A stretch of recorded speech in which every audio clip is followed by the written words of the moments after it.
தளபதியின் நெஞ்சில் குடியிருக்கும் தளபதியின் நண்பா நன்மைகள் மற்றும் தளபதியின் அனைத்து உறவுகளுக்கும் தமிழ்நாட்டின் தலையத்தை மாற்றப் போகும் ஜென்சி இளைஞர் படை மற்றும் பிற தலைமுறையைச் சேர்ந்த அம்மா அப்பா அக்கா அண்ணா பாட்டிகள் அனைவருக்கும் வணக்கம்.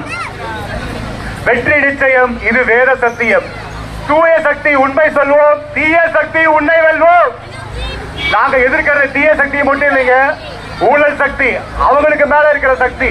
இந்த எல்லா சக்திகளுமே எதிர்த்து போராடுற ஒரே மக்கள் சக்தி எது? தமிழக வெற்றி கழகம். மே 4 மாபெரும் வெற்றி பெற்று ஜோசப் விஜய் எனும் நான் அப்படின்னு பதவி பிரமாணம் எடுத்து தலைவர் முதலானதுக்கு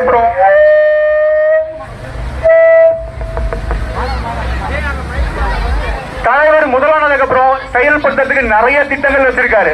அத வாக்குறுதிகள் நம்ம சொல்லிட முடியாது. ஏன்னா மத்த கட்சி என்ன சொல்றாங்க, வாக்கு வாங்குறதுக்காக செய்ய பொய்யான உறுதிகள்.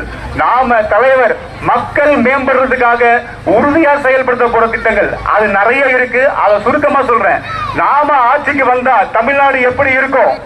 பெண்களுக்கு மதிப்பு மற்றும் பாதுகாப்பு, நம்மை வாழ வைக்கும் விவசாயிகளுக்கு ஆனந்தமான மற்றும் கௌரவமான வாழ்க்கை, எல்லா குழந்தைகளுக்கும் கட்டாய கல்வி, இளைஞர்களுக்கு வேலை வாய்ப்பு மற்றும் சுயதொழில் பயிற்சி,